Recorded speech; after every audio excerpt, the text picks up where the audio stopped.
How you doing? My name is Anthony Nolan. I am the state representative for New London's 39th district, and I want to welcome you to Rollin with Rep. Nolan.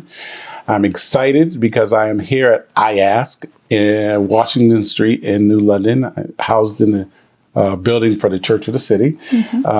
And I have a lovely lady right here with me that I've known for quite some time, and I'm going to have her introduce herself.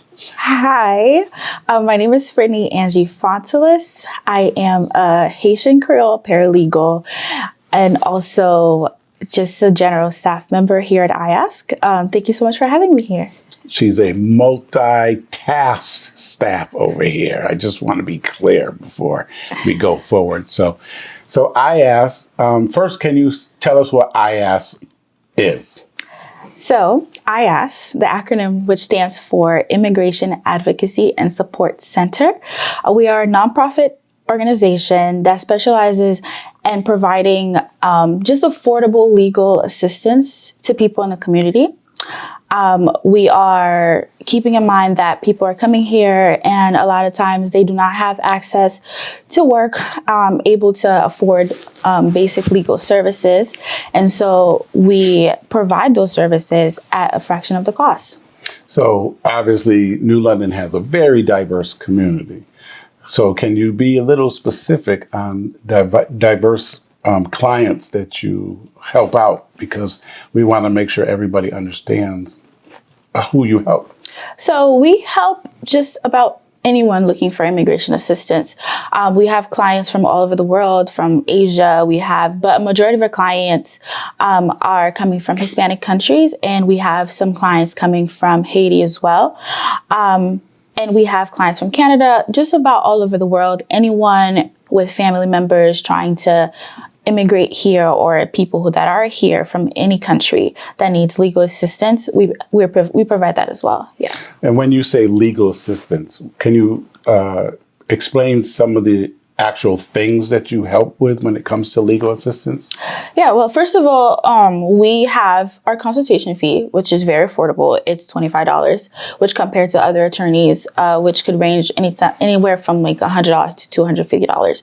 And with this $25 consultation fee, you're able to talk to the attorney and just kind of explain your situation, and we can figure out what is the best option and what you have. So what we do right now, we help with adjustment of status. So we help people that are filing for family members outside of the country and also in the country as well.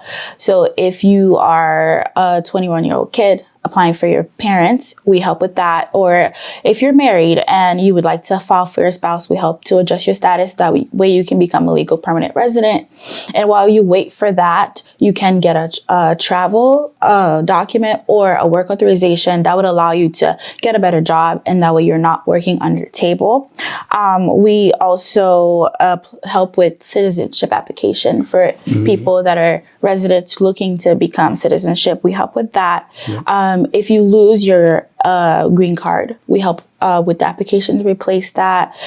We help with parole sponsorship. So there's the I-134A application that allows you to sponsor a relative or someone based on just like your income. Yep. With the guidelines or on USCIS. So we help with those applications to help bring people here.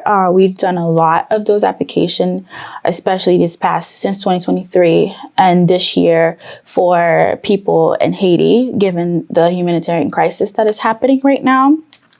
We also help with DACA renewals. So for Dreamers, yep. Unfortunately, they're not accepting new applications. However, those who already have DACA, we help with making sure they keep up with that status. So that brings up a good question for me, because we have some young youth in the state of Connecticut that are either in college or going to college or getting ready to finish college. And they want to get a job. But there's document issues of them getting a job because they say they're not citizens. Right. So how would you help? What would they have to do to try and they went through all our education system and now they're saying they can't get employed. So what is out there for them? So as of right now, there's TPS that is available for certain countries. And what's TPS? So TPS is temporary protective status. And with that status, for certain countries like El Salvador, there's a list of them, Haiti, Cuba. So students coming from those countries, they can apply for TPS. Okay. And that's temporary protective status. And with that, they can get a work authorization, and they could be able to work. However, there's only a list of countries that's available for. Unfortunately, DACA is no longer accepting new applications. So even though dual students were here all their lives and they went through the education system, this country is all they know. There isn't much other options for them in that category of things. So with just getting a work authorization, for students without any like employer-based like sponsorship for them to get adjusted or anything like that, or a family member being able to apply for them to be adjusted. As of right now, there really isn't that much options. So how can our community members, our neighbors of those that are looking for this help, or friends that they've met, is there something they can do to help? I think it takes people that see this problem and to have these conversations and to take them up and bring it up to like our representatives, just bring it to our leaders and showing people that, look, there's these kids, that's all they know. This country is all they've known. They've dedicated their lives here. They've grown up here. They went through the education system. They're as qualified professionals as anyone. However, because they weren't brought here in the legal process, then they're being singled out. And that's a problem, because at the end of the day, those kids, they don't identify with the country that they came from. You know, at their heart, they're Americans. They grew up here. They share a lot of our values. And I think it just takes people looking at that and seeing the problem and trying to find pass legislation and find policies to help. Because as of right now, there isn't much policies that protect or help them or give them a pathway to citizenship or legal status. Yeah, that's clear. Yeah. So with some of our neighbors that are struggling with getting, the right documentation to work, can someone from the community sponsor them? Or is that still tricky? It's still, so basically, what we do here, we do family-based, and the options that USCIS provide, which the immigration services, what they provide to help people or to apply for is either through family, which includes like a close relative, spouse, parent of a child who is either under 21, or if they are 21, they have to be unmarried to qualify as a close relative. And then there's employment-based applications where your employer can sponsor you and show that you are a valuable employee. So those are the main options, the family-based options, and then there's the employment-based options as of right now. So there's opportunities, but it has to be in agreement with like jobs and family. Yes, jobs and family. So if someone is looking to contact IASC, how do they do it? I mean, is there a phone number and a website that you can give? Yes. So we have a Facebook and a social, we have Instagram, which is IASCT, and our website is iasct.org. Our phone number, you can reach us from Monday to Friday from 9 to 3 p.m. For the summer, we have extended hours. So for Monday to Thursday, we're here until 5 p.m. Our phone number is 860-629-7758. So you can reach us anytime. Our phone number is 860-629-7758, and we're here Monday to Friday. Yeah. So is there anything that you would like to share before we sign off that you think that we might have missed?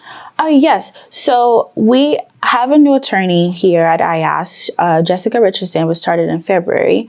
And for the first time, we are doing asylum applications.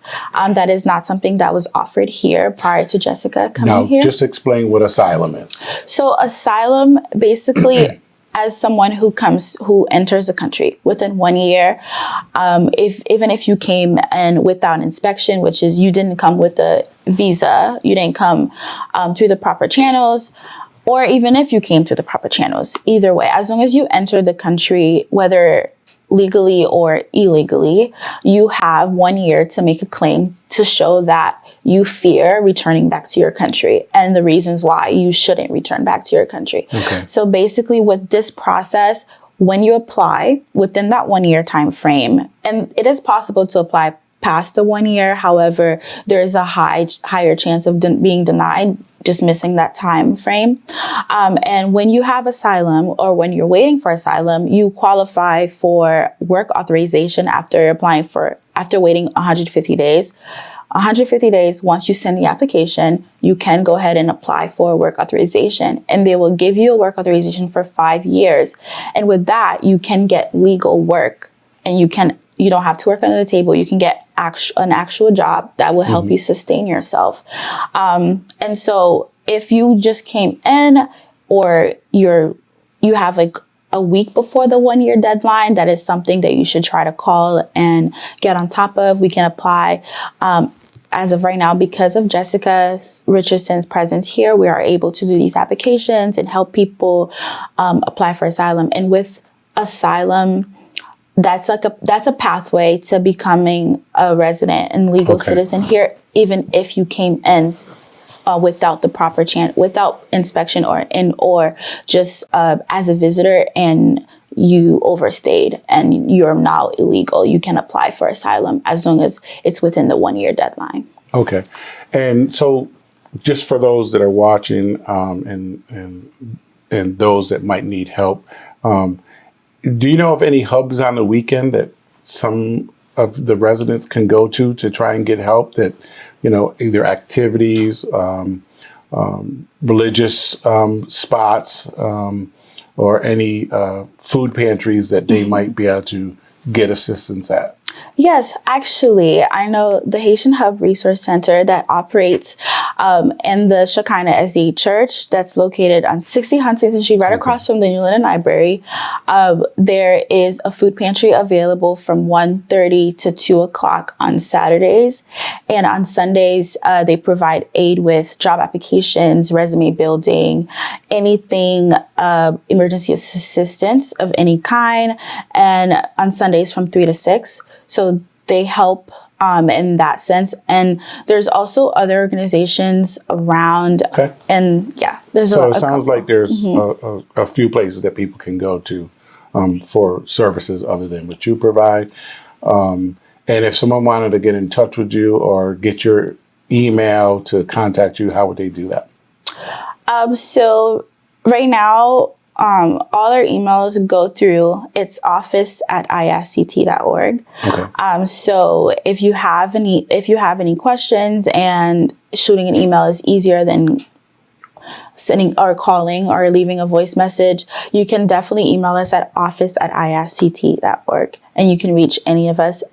If you speak Spanish, you can definitely write the email in Spanish, or if you call and you want to leave a voice message, you definitely can leave a voice message in Spanish or Haitian Creole or French or English, if that's your primary language. But we do have a paralegal, a Haitian paralegal, which is me, and also we speak English as well. Okay. So there's interpreters available for those that need interpretation.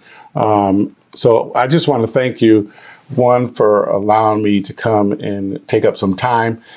Two, for you to be able to educate our community on the things that IASC does. I mean, I think that's really important to share. So we're going to sign off and say thank you.